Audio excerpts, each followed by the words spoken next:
नमस्कार मित्रों, मैं अभी मुजफ्फरपुर में भारतीय सार्थक पार्टी का प्रधान कार्यालय में आया हूं और यहां पर जो है भारतीय सार्थक पार्टी के ऑफिस में जा रहा हूं और देखता हूं यहां पर जो है हमारे साथ यहां पर भारतीय सार्थक पार्टी के राष्ट्रीय अध्यक्ष श्री रामेश्वर महतो साहब हैं। इनसे कुछ राजनीतिक मुद्दों पर और अति पिछड़ों के मुद्दों पर मैं बात करूंगा। नमस्कार सर। नमस्कार। कैसे हैं सर? ठीक है। आपका चैनल सोशल वॉइस को के सभी दर्शकों को मेरी ओर से नमस्कार। बहुत बहुत धन्यवाद सर। हम कुछ यहाँ पर आपसे राजनीतिक मुद्दों पर बात करेंगे और आपके पार्टी के संदर्भ में भी बात करेंगे जी। तो मेरा पहला प्रश्न होगा कि आपके पार्टी का उद्देश्य क्या है? देखिए, भारतीय सार्थक पार्टी का बनाने का मेरा मुख्य उद्देश्य है कि आज़ादी के 78 साल बाद भी आज अति पिछड़ा सनोनिया बिन बेलदार सहित जो अति पिछड़ा समाज है वो हाशिए पर है। उसकी सामाजिक, शैक्षणिक, आर्थिक और राजनीतिक स्थिति बद से बदतर है। इसको मुख्य धारा में लाने के लिए ही मैंने भारतीय सार्थक पार्टी का निर्माण किया है। मेरी पार्टी का नारा है अति पिछड़ों को जगाना है और नया बिहार बनाना है। तो सरकार जो है वो तो जातीय जनगणना करवा चुकी है और बिहार में सभी पार्टी में अति पिछड़ों को जो है भागीदारी देने की होड़ लगी हुई है। इस संदर्भ में आपकी पार्टी का क्या अति पिछड़ों के प्रति मतलब कि उद्देश्य रहेगा? देखिए, कहने से नहीं होता है। हमारी पार्टी चूंकि अति पिछड़ा बेस्ड पार्टी है और मैंने अपने वक्तव्य में पहले भी कहा है और अब कि अति पिछड़ों को जगाना है, नया बिहार बनाना है। जो अति पिछड़ा समाज जो भी जनगणना हुआ है उसमें 36% आबादी होने के बावजूद राजनीतिक दृष्टिकोण से हाशिए पर है। सभी पार्टियों के द्वारा सिर्फ वोट लेने का काम किया गया और जब हिस्सेदारी देने की बात होती है तो लोग पीछे हट जाते हैं। और हमारी पार्टी इस बार अति पिछड़ा समाज को जितनी जिसकी संख्या भारी उतनी हिस्सेदारी, उसकी उतनी हिस्सेदारी के हिसाब से मैं प्रतिनिधित्व देने का काम करूंगा। अति पिछड़ा समाज की आबादी 36% है, उसके हिसाब से 90 सीट बिहार में विधानसभा में बनता है और मैं अपने अति पिछड़ा समाज के भाइयों को उतना सीट दूंगा।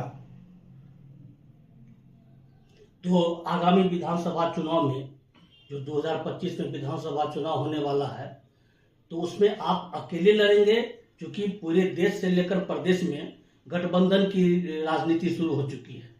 तो इस ऐसी स्थिति में आप अपने पार्टी की ओर से सिर्फ अकेले लड़ेंगे या किसी गठबंधन के थ्रू? देखिए, अभी तो पहले तो मेरा था कि मेरी पार्टी का जो था कि 243 पर ही चुनाव लड़ाना है, लेकिन वर्तमान समय में जितनी भी अति पिछड़ा समाज के द्वारा पार्टी बनाया गया है, अति पिछड़ा, दलित और मुसलमान अल्पसंख्यक समुदाय के द्वारा जो पार्टी बनी हुई है उन लोगों से मेरी वार्ता चल रही है और हम लोग थर्ड फ्रंट बनाने के लिए कई बार मीटिंग कर चुके हैं और हो सकता है कि इस विधानसभा चुनाव में दलित, अति पिछड़ा और अल्पसंख्यक समुदाय की जितनी भी पार्टियां हैं सब मेरे साथ संपर्क में हैं। सब लोगों से मेरी वार्ता चल रही है। आगे उम्मीद है कि मैं थर्ड फ्रंट हम लोग बनाकर ही चुनाव लड़ेंगे बिहार में। आप बताएं जैसे कि आपकी पार्टी जो है अति पिछड़ा बेस्ड है, इसलिए कि लाजमी है कि कुछ प्रश्न मैं अति पिछड़ा के संदर्भ में आपसे करूं। तो आप ये बताएंगे कि जातीय जनगणना जो हुई है इससे अति पिछड़ों को क्या लाभ मिला है? देखिए, जनगणना जो अभी कराया गया वर्तमान सरकार के द्वारा, अभी तक अति पिछड़ा समाज को कोई लाभ नहीं हुआ। सिर्फ जनगणना हुआ जिसमें आबादी 36% सामने आई है कि अति पिछड़ों की आबादी 36% है, लेकिन उसके हिसाब से जनगणना का उद्देश्य जो होना चाहिए अब तक पूर्ति नहीं हुई है, क्योंकि सरकार ने 65 आरक्षण का कोटा में वृद्धि कर 65% आरक्षण का कोटा बढ़ाने का काम किया, लेकिन सरकार की नियत नीति साफ नहीं थी।